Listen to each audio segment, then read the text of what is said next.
मैं ERS के sir आप सभी का स्वागत करता हूं आपके अपने YouTube चैनल मैथ्स में। तो चलिए आज बात करते हैं यानी कि ट्रेड थ्योरी और ट्रेड थ्योरी यानी कि दृश्य धारा सिद्धांत का क्वेश्चन होगा जो कि एग्जाम में सारा क्वेश्चन पूछे हुए हैं। ठीक है, तो प्रीवियस पेपर है तो आप लोग बेसिक से क्वेश्चन को देखिए किस पैटर्न पे क्वेश्चन आता है एग्जाम में, ताकि आप लोगों का स्कोर अच्छा हो सके T2 में। ठीक है, तो चलिए टाइम गंवाए हुए सेशन को स्टार्ट करते हैं। आज का पहला प्रश्न दिया हुआ है, यदि करंट का मान लगातार एक क्षण से दूसरे क्षण परिवर्तित होता है तो इसे क्या कहा जाता है। तो दोस्तों देखिए ये एक ग्राफ है। ठीक है, ये एक ग्राफ है और यानी कि करंट का मान क्या कह रहा है, यानी कि क्षण में यानी कि बदल रहा है। ठीक है, क्या हो रहा है, यानी कि क्षण में बदल रहा है। और ये बदलने की परिघटना को जो कहेंगे दोस्तों, क्या कहेंगे, उसको कहेंगे यानी कि अल्टरनेटिंग करंट। क्या, अल्टरनेटिंग करंट, यानी कि इसको कहेंगे AC। ठीक है, AC धारा कहेंगे। तो ऑप्शन नंबर किस में दिया हुआ है, अल्टरनेटिंग करंट। ऑप्शन नंबर यानी कि B में दिया हुआ है, लेकिन ऑप्शन A में क्या दिया हुआ है, यानी कि डायरेक्ट करंट। ये तो नहीं होगा भैया, प्रतिरोधी करंट भी नहीं होगा और विद्युत करंट भी नहीं होगा। तो इसका करेक्ट आंसर की बात किया जाए तो ऑप्शन नंबर यानी कि B सही हो जाएगा। कौन सा, ऑप्शन नंबर B सही हो जाएगा।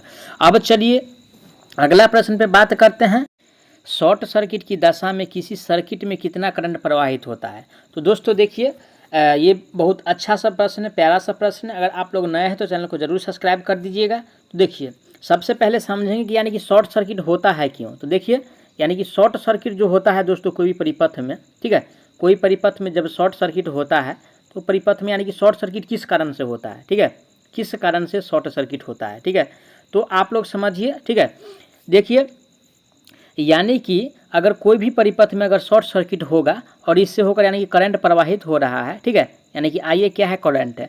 अगर करंट प्रवाहित हो रहा है तो शॉर्ट सर्किट जब होगा तो यानी कि करंट का मान क्या होता है, हाई हो जाता है। ठीक है, यानी कि IA का मान जो होगा हाई हो जाता है। किसका, IA का मान हाई हो जाता है। लेकिन वही V की बात किया जाए तो उसका मान क्या होता है, यानी कि लो हो जाता है। ध्यान रखिएगा, शॉर्ट सर्किट के स्थिति में करंट का मान हाई होता है और यानी कि हाई हो जाता है और यानी कि जो वोल्टेज का मान है वो यानी कि कम हो जाता है। तो क्वेश्चंस क्या कह रहा है, किसी शॉर्ट सर्किट की दशा में किसी सर्किट में कितना करंट प्रवाहित होता है। तो दोस्तों ये अनंत हो जाएगा। कौन सा, अनंत हो जाएगा, इन्फिनिटी। ठीक है, इन्फिनिटी हो जाएगा।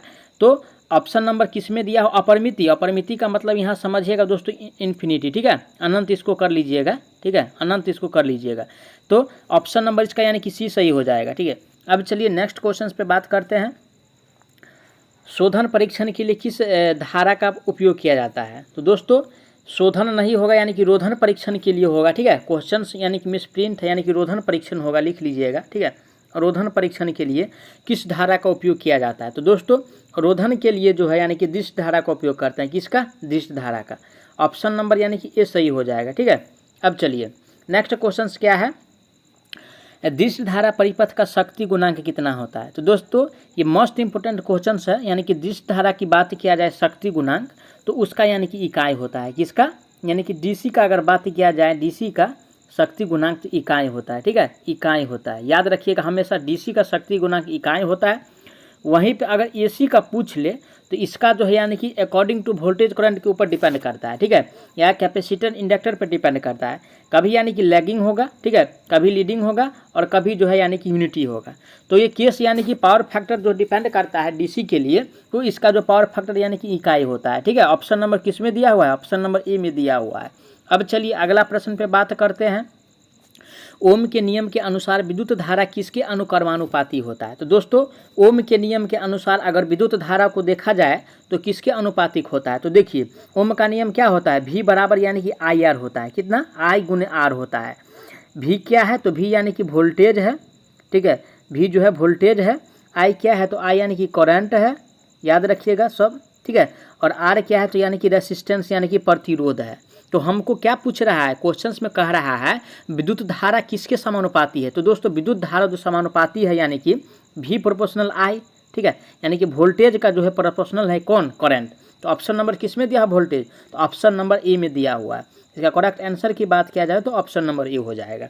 अब चलिए अगला प्रश्न पे बात करते हैं, ओम के नियम हेतु सही संबंध का चयन करें। तो दोस्तों इससे पहले मैंने बताया था यानी कि इसका फॉर्मूला जो होता है ओम का, यानी कि V बराबर क्या होता है, I इंटू R होता है। देखिए कोई ऑप्शन मैच खा रहा है, V बराबर IR दिया हुआ है कहीं पे, V बराबर IR दिया है, V बराबर IR दिया है, नहीं दिया है, तो इसको क्या लिख सकते हैं, तो इसको दोस्तों यानी कि V बटा R बराबर I भी लिख सकते हैं। ये भी कहीं दिया है, देख लीजिए, मिलाते चलिए, I बराबर V बटा R दिया है, नहीं दिया है। अब क्या करना है, अब क्या करना है, तो R बराबर क्या लिख सकते हैं, R बराबर V बटा I लिख सकते हैं। देखिए ये कहीं दिया है, ये भी खोज लीजिए, कहीं दिया है कि नहीं जी। ऑप्शन नंबर ए में मैच खा रहा है, ऑप्शन नंबर ए में दिया हुआ है, तो इसका करेक्ट आंसर जो हो जाएगा ऑप्शन ए हो जाएगा। ठीक है, अब चलिए अगला प्रश्न पे बात करते हैं। ओम के नियम में अनुतिकता का स्थिरांक क्या है। ठीक है, अनुतिकता का स्थिरांक क्या है ओम का नियम में, तो दोस्तों इसका करेक्ट आंसर की बात किया जाए तो प्रतिरोध होता है। ठीक है, कौन सा, ऑप्शन नंबर ए इसका यानी कि सही हो जाएगा। अब चलिए आज का अगला प्रश्न पे बात करते हैं। ओम के नियम के अनुसार, ठीक है, ओम के नियम के अनुसार परिपथ धारा डॉट के व्युत्क्रमानुपाती होता है। तो दोस्तों व्युत्क्रमानुपाती का मतलब क्या होता है, आप लोग कमेंट बॉक्स में कमेंट करके ज़रूर बताइएगा। वहीं पे इसका आंसर की बात किया जाए दोस्तों, तो यानी कि विशिष्ट धारा होता नहीं है, वोल्टेज होता नहीं है, प्रतिरोध होता नहीं है, तो ये जो होता है यानी कि प्रतिरोध का मात्रा होता है। कौन सा, प्रतिरोध का मात्रा, ऑप्शन नंबर ए इसका सही हो जाएगा। ठीक है, अब चलिए अगला प्रश्न पे बात करते हैं। ओम के नियम के अनुसार वोल्टेज किसके बराबर होता है। तो दोस्तों ओम के नियम के अनुसार जो है वोल्टेज, देखिए दोस्तों एक ही यानी कि फार्मूला से कितना बार क्वेश्चन से जो कि रिपीट होके आ रहा है। ठीक है, तो ध्यान रखिएगा, मस्ट इम्पोर्टेंट है, V बराबर IR को ध्यान रखिएगा हमेशा। ठीक है, तो ये फार्मूला जो यानी कि ओम का नियम दर्शाता है। ठीक है, ओम का नियम से ये साबित हुआ है। अब चलिए ऑप्शन किस में दिया हुआ है, तो ऑप्शन नंबर ए में दिया है, यानी कि V बराबर RI चाहे IR, तो ऑप्शन इसका ए सही हो जाएगा। अब चलिए अगला प्रश्न पे बात करते हैं। देखिए अब इसका इकाई पूछा है, तो किसका, तो ओम का। प्रतिरोध का इकाई क्या होता है दोस्तों।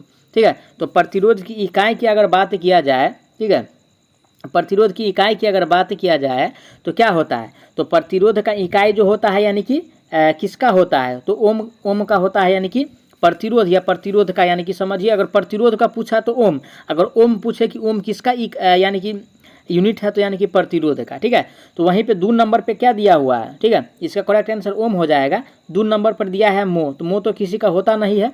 अब यानी कि चलिए हेनरी किसका होता है, हेनरी यानी कि प्रेरक का होता है, किसका, प्रेरक का हेनरी होता है। ठीक है, प्रेरक का। एम्पियर किसका होता है, तो एम्पियर जो है यानी कि धारा का होता है, किसका, धारा का। तो इसका करेक्ट आंसर ए हो जाएगा, प्रतिरोध का ऐसा यूनिट होता है यानी कि ओम। ठीक है, अब चलिए अगला प्रश्न पे बात करते हैं। ओम इकाई है, देखिए ऑप्शन चूज करने के लिए हमें यानी कि बोला है कि ओम किसका इकाई है, तो ओम तो आर का है ही, आर क्या है, तो यानी कि प्रतिरोध है। ठीक है, तो आर बराबर यानी कि ओम होता है। अब यानी कि प्रेरक रिएक्टेंस है, क्या है, प्रेरक रिएक्टेंस। ठीक है, प्रेरक रिएक्टेंस है यानी कि एक कैपेसिटिव रिएक्टेंस है, एक ठो यानी कि एक्सी है और एक ठो यानी कि क्या है, एक्सल है। तो दोनों का क्या होता है दोस्तों, यानी कि ओम ही होता है, ध्यान रखिएगा, हमेशा क्वेश्चन आएगा। ठीक है, तो यानी कि इसका जो यूनिट हो जाएगा, प्रतिरोध तो है ही, यानी कि प्रेरक इंडक्टेंस रिएक्टेंस भी है, और कैपेसिटिव रिएक्टेंस का भी जो इकाई होता है यानी कि ओम होता है। तो ऑप्शन नंबर इसका यानी कि डी सही हो जाएगा। ठीक है, ऑप्शन नंबर यानी कि डी सही हो जाएगा कि सब सही है। ठीक है, सब जो है यानी कि ओम का इकाई है। ठीक है, अब चलिए नेक्स्ट प्रश्न क्या है, ओम का नियम लागू किया जा सकता है। तो दोस्तों ओम का नियम लागू किस किस पर यानी कि किस किस पैरामीटर पर कर सकते हैं। तो दोस्तों ये जो है यानी कि दिष्टाकारी पे नहीं लागू होता है, जीना डायोड पे लागू नहीं होता है, लेकिन ओम का नियम प्रतिरोध पे लागू कर सकते हैं। ठीक है, यानी कि क्या है, आर पे लागू कर सकते हैं, वी पे लागू कर सकते हैं और आई पे लागू कर सकते हैं। लेकिन ये जो दिया हुआ है जीना डायोड और दिष्टाकारी, इस पे ओम का नियम कभी भी लागू नहीं कर सकते हैं। ठीक है, अब चलिए अगला प्रश्न पे बात करते हैं। तो दोस्तों इससे पहले मैं आप लोगों को बता दूं, अगर आप लोग हमारे चैनल पे नए हैं तो चैनल को जरूर सब्सक्राइब कीजिएगा, ताकि इसी प्रकार का वीडियो आप तक जल्द से जल्द पहुंच सके और आप लोगों को यानी कि UPPCL TE2 एग्जाम क्रैक करने में मदद मिल सके। ठीक है, चलिए 13 नंबर पर बात करते हैं। निम्न में से क्या ओम के नियम का पालन नहीं करता है। तो दोस्तों ओम का नियम का पालन कौन नहीं करता है, तो पहले बताया हूँ, इससे पिछला वाला क्वेश्चन में भी अर्धचालक भी है वो भी नहीं करेगा, थायरिस्टर भी है नहीं करेगा, ट्यूब भी है नहीं करेगा। तो ये क्या है, सब जो है ओम का नियम का पालन नहीं करता है। तो ऑप्शन नंबर इसका यानी कि डी सही हो जाएगा।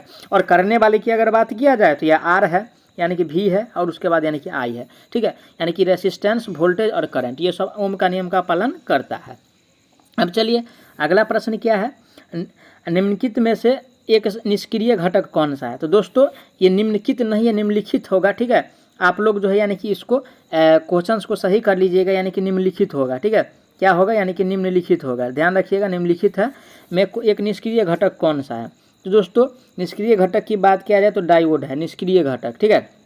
क्या है? यानी कि डायोड है, याद रखिएगा। निष्क्रिय घटक क्या है? तो डायोड है। अब चलिए अगला प्रश्न क्या है दोस्तों? पृथ्वी का प्रतिरोध क्या है? दोस्तों ये मैं वादा करता हूँ ये क्वेश्चन इस बार आएगा, मैं लिख के दे रहा हूँ, ये क्वेश्चन आएगा। पृथ्वी का प्रतिरोध क्या है? तो दोस्तों पृथ्वी का प्रतिरोध जो होता है यानी कि शून्य होता है, क्या होता है? यानी कि जीरो होता है, ठीक है। अगर पृथ्वी का प्रतिरोध अगर जीरो नहीं होता तो हम अर्थ वायर क्यों प्रयोग करते, ठीक है। तो पृथ्वी का प्रतिरोध जीरो होता है, इसीलिए यानी कि लीकेज करंट को पास कराने के लिए यानी कि अर्थिंग का प्रयोग किया जाता है, ठीक है। इसीलिए है क्या है कि यानी अर्थिंग का प्रयोग करते हैं। अगर पृथ्वी का प्रतिरोध होता, कोई वैल्यू होता है, चाहे अनंत होता है, तो क्या करते हैं? यानी कि अर्थिंग का प्रयोग नहीं करते, ठीक है। अब चलिए नेक्स्ट क्वेश्चन पे बात करते हैं। प्रतिरोध किसका व्युत्क्रम है? दोस्तों व्युत्क्रम का मतलब क्या होता है? यानी कि उल्टा होता है, ध्यान रखिएगा। व्युत्क्रम का मतलब क्या होता है? यानी कि उल्टा होता है। तो प्रतिरोध का व्युत्क्रम हमसे पूछ रहा है, क्या? किसका? प्रतिरोध का। तो प्रतिरोध का व्युत्क्रम क्या होता है? तो कंडक्टेंस का होता है, ठीक है। क्या होता है? यानी कि कंडक्टेंस। ऑप्शन नंबर ए इसका सही हो जाएगा। अब चलिए अगला प्रश्न पे बात करते हैं। कंडक्टेंस को किसके व्युत्क्रमानुपाती रूप में परिभाषित है, ठीक है। तो कंडक्टेंस जो है यानी कि दोस्तों वहाँ पे यानी कि इसका पूछा था और यहाँ पे यानी कि इसका पूछ रहा है, तो क्वेश्चन से घुमा फिरा के ही पूछ रहा है, लेकिन वही बात है। तो दोस्तों इसका करेक्ट आंसर यानी कि प्रतिरोध हो जाएगा, ऑप्शन नंबर ए सही हो जाएगा। अब नेक्स्ट में दिया है संधारित्र। संधारित्र आप लोग बताइए कि संधारित्र किसका यानी कि जो है यानी कि संधारित्र जो है किसका यूनिट है, या किसका ऐसा यूनिट क्या होता है संधारित्र का, ठीक है। तो संधारित्र का जो ऐसा यूनिट होता है यानी कि क्या होता है? यानी कि धारिता है। धारिता किसका यूनिट है? संधारित्र का, ठीक है। धारिता किसका यूनिट है? तो संधारित्र का। अब चलिए ऑप्शन नंबर सी में दिया है क्या? प्रेरक, ठीक है। प्रेरण, प्रेरण किसका है? तो यानी कि प्रेरक का है, ठीक है, याद रखिएगा, प्रेरक का है। अब चलिए अगला प्रश्न पे बात करते हैं। किसी तार का प्रतिरोध निम्नलिखित में से निम्नलिखित के व्युत्क्रमानुपाती होता है। तो दोस्तों तार का प्रतिरोध जो होता है वो अनुप्रस्थ काट का क्षेत्रफल पे क्या होता है? क्रॉस सेक्शन एरिया पे 1/, यानी कि क्या होता है? एल का जो प्रोपोर्शनल होता है, यानी कि क्रॉस सेक्शन क्षेत्र पे होता है, ठीक है। लंबाई का प्रोपोर्शनल होता है। अब चलिए अगला प्रश्न पे बात करते हैं। किरचॉफ्स वोल्टा का नियम किसके साथ संबंध दर्शाता है? तो दोस्तों किरचॉफ्स का वोल्टा का नियम जो है वो यानी कि वोल्टेज के बीच दर्शाता है। किसके बीच? वोल्टेज पात के बीच। अगर ऑप्शन में दिया है तो उसको मार देंगे, कहाँ है? ऑप्शन नंबर ए ही में दिया है, तो छोड़ना नहीं, ऑप्शन ए क्लिक कर देंगे, ठीक है। अब चलिए अगला प्रश्न क्या है? किसी परिपथ में किसी बंद पथ के चारों ओर वोल्टता का बीजगणित युग्म क्या होता है? तो दोस्तों बंद परिपथ की बात किया जाए तो यानी कि क्या होता है? शून्य होता है, जीरो। क्या होता है? यानी कि जीरो का मतलब क्या? शून्य। तो ऑप्शन नंबर किस में दिया है? ऑप्शन नंबर ए में दिया हुआ है, ठीक है। ऑप्शन नंबर ए में दिया हुआ है। अब चलिए अगला प्रश्न पे बात करते हैं। सेम ही प्रश्न पृथ्वी का प्रतिरोध। तो पृथ्वी का प्रतिरोध कितना होता है दोस्तों? पृथ्वी का प्रतिरोध यानी कि शून्य होता है, याद रखिएगा। क्या होता है? पृथ्वी का प्रतिरोध यानी कि शून्य होता है। ऑप्शन नंबर यानी कि ए इसका यानी कि सही हो जाएगा, ठीक है। अब चलिए नेक्स्ट क्वेश्चन पे बात करते हैं। केवीएल किस सिद्धांत पर आधारित है? तो दोस्तों केवीएल, देखिए मैं इसका ट्रिक बताता हूँ, ठीक है। क्या होता है? एक यानी कि केवीएल होता है, क्या होता है? यानी कि केवीएल होता है एक, ठीक है। एक केवीएल होता है, एक यानी कि केसीएल होता है, ये भी याद रखिएगा। केसीएल होता है, एक केवीएल होता है, एक केसीएल होता है। अब चलिए बी वाला को देखिएगा हमेशा, ये क्या है? वोल्टेज, क्या है? वोल्टेज है। और वोल्टेज का मतलब क्या होता है? ऊर्जा, याद रखिए। वोल्टेज का मतलब क्या? ऊर्जा जो मिलता है, ठीक है। वोल्टेज का मतलब ऊर्जा। और ये सी है, सी का मतलब क्या होता है? करंट। और करंट किसका होता है? यानी कि आवेश का। किसका? यानी कि आवेश का, ठीक है, ठीक है, आवेश का। आवेश का होता है ना, तो याद रखिएगा। अगर केवीएल पूछे तो ऊर्जा संरक्षण नियम होगा, अगर केसीएल पूछे तो यानी कि आवेश संरक्षण का नियम होगा, ठीक है। मैं यही क्वेश्चन से दो क्वेश्चन यहीं पे निकल रहा है, तो ऑप्शन नंबर ए इसका सही हो जाएगा। अब चलिए अगला प्रश्न पे बात करते हैं। देखिए मैं बोला और आ गया है, केसीएल किसका यानी कि संबंध दर्शाता है? तो मैंने क्या बोला? क्या है? यानी कि केसीएल, ठीक है। तो यानी कि सी का, देखिए सी का क्या होता है? यानी कि करंट, करंट होता है। और करंट का मतलब, ठीक है, करंट के परिवाह के दर को क्या कहते हैं? आवेश के परिवाह के दर को क्या कहते हैं? धारा कहते हैं, ठीक है ना। आवेश के परिवाह के दर को न कहते हैं धारा, तो यानी कि यहाँ पर आवेश लिख दीजिए, ठीक है, आवेश लिख दीजिए। तो आवेश संरक्षण का नियम पर कौन सा काम करता है? तो केसीएल। तो ऑप्शन नंबर इसका यानी कि ए सही हो जाएगा। कौन सा? ऑप्शन ए सही हो जाएगा। अब चलिए अगला प्रश्न है, आज का लास्ट क्वेश्चन है। अगर आप लोग नए हैं तो चैनल को जरूर सब्सक्राइब कर दीजिएगा, ठीक है। लास्ट क्वेश्चन से आज का यानी कि 25 नंबर है 1 किलोवाट डॉट के बराबर होता है। तो दोस्तों 1 किलोवाट में यानी कि एचपी की बात किया जाए 1.34 एचपी होता है, ठीक है, 1 वाट में। अब यानी कि आप लोग बताइए 1 किलोवाट बराबर कितना एचपी होता है ब्रिटिश में, कमेंट बॉक्स में ज़रूर बताइएगा, ठीक है। ब्रिटिश में मैं पूछ रहा हूँ, ठीक है, ब्रिटिश में कितना होता है ब्रिटिश में, कमेंट करके ज़रूर बताइएगा। और नए हैं तो चैनल को सब्सक्राइब करके वीडियो को ज़्यादा से ज़्यादा ज़रूर शेयर कीजिएगा ताकि इसी प्रकार का वीडियो आप लोग तक जल्द से जल्द पहुँच सके। धन्यवाद।